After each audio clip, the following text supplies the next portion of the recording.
Bye.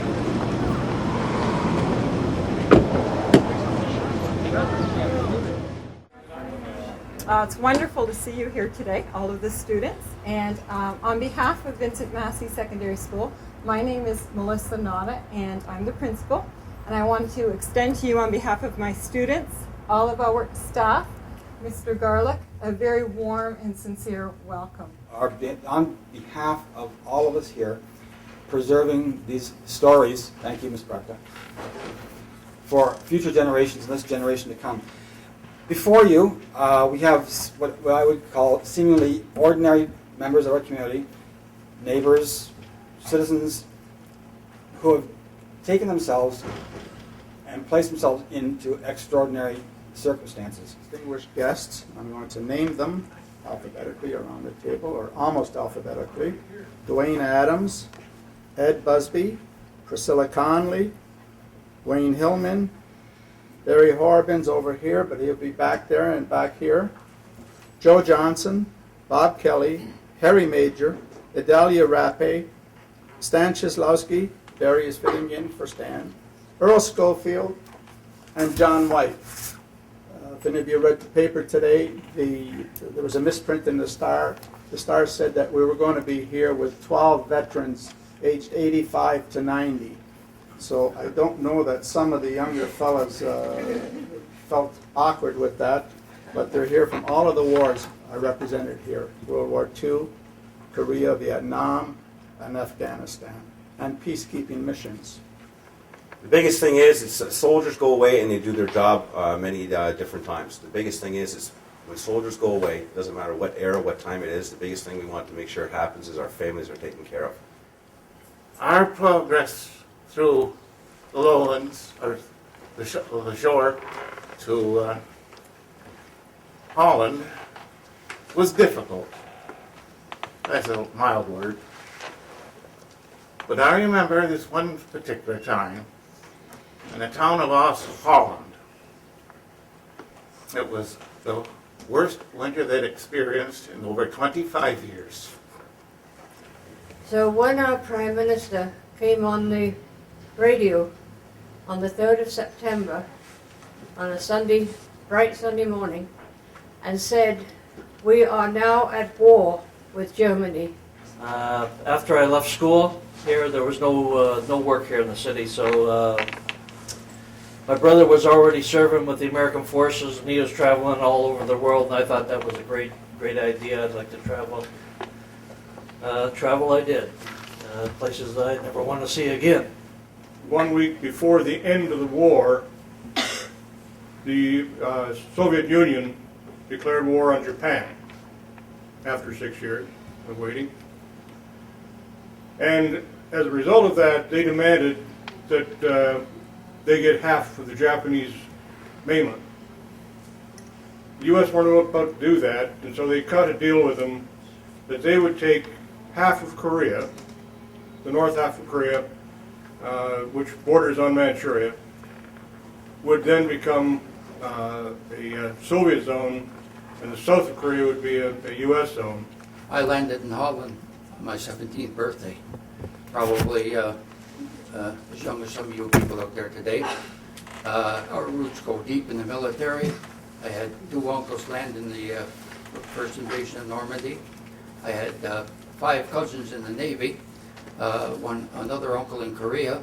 My oldest son, Patrick, is in Petawawa right now with the 3rd RCR, and he's on his 2nd rotation to Afghanistan. And I have a grandson just joined last year. I managed to get overseas as a motor mechanic, only get strafed and bombed by the Germans in the south of England when I was in a military hospital, recovering from Canadian flu. That made my mind up that come hell or high water, I'm going to get it Jericho. And I'm going to get Germany back what they were doing to us. They were bombing and strafing our hospital in southern England. Nobody stood in Hitler's way. He was going to rule the world. That was the last thing that I wanted when I joined the RCAF. I wanted to protect our nation as I knew it. Our nation here is the proudest nation in the world. We're the freest nation in the world. Let's keep it that way. Now, after the First World War, in 1918, Germany was defeated.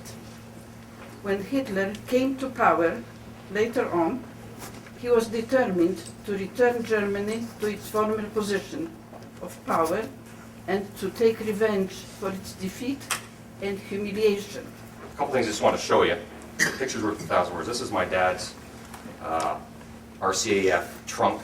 This would go over the foot of their trunk in front of their bunks. This is a sword my grandfather made while he was in the Boer War, so sometime when he was a teenager. And the interesting thing is I hold this as a chill on my spine because I don't know how many people, if any, or several, that he had to use this on to defend himself or his fellow soldiers. He made it himself. There's some stories over the years that had this bamboo sheath to sort of disguise it. I've got some medals here. In the essence of time, I won't show those. There's two other things I want to show very quickly. We had this frame. This is a box of chocolates that was given to every surviving veteran of the South African Boer War. The original people, or the Aboriginal people, they prefer to be called the original people, provided many warriors to all branches of Canada's military forces. They provided wind talkers of Ojibwe, Cree, and Mohawk nations. They transmitted vital information in their language that the enemy could not understand. They provided the same services that the Ojibwe soldiers in the American Armed Forces did. In the Canadian Army, Native soldiers were outstanding sharpshooters and as snipers and scouts behind the enemy lines. The first day I reached there, the sergeant major was killed, and I had to take over and take a jeep, which I had never driven, and take it out of a woodlot at dark and go down the road and go into another woodlot and fill the jeep with food and everything for the gun crews. Then I ran over a pile of ammunition and everything. At that time could have blown us all up, but anyway, it didn't happen. And so we were on the road to Bayou out of Caen, and we looked behind us and seen the planes bombing. And there was a motorcycle, a Don R's they called them, coming down the road, and I flagged him down.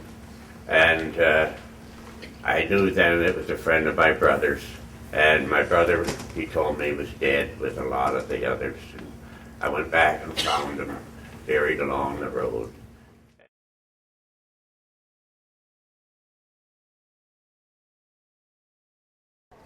In Flanders fields the poppies blow between the crosses, row on row that mark our place. And in the sky the lark still bravely singing fly, scarce heard amid the guns below. We are the dead. Short days ago we lived, felt dawn, saw sunset glow, loved and were loved. And now we lie in Flanders fields. Take up our quarrel with the foe. To you from failing hands we throw the torch. Be yours to hold it high. If ye break faith with us who die, we shall not sleep, though poppies grow in Flanders fields.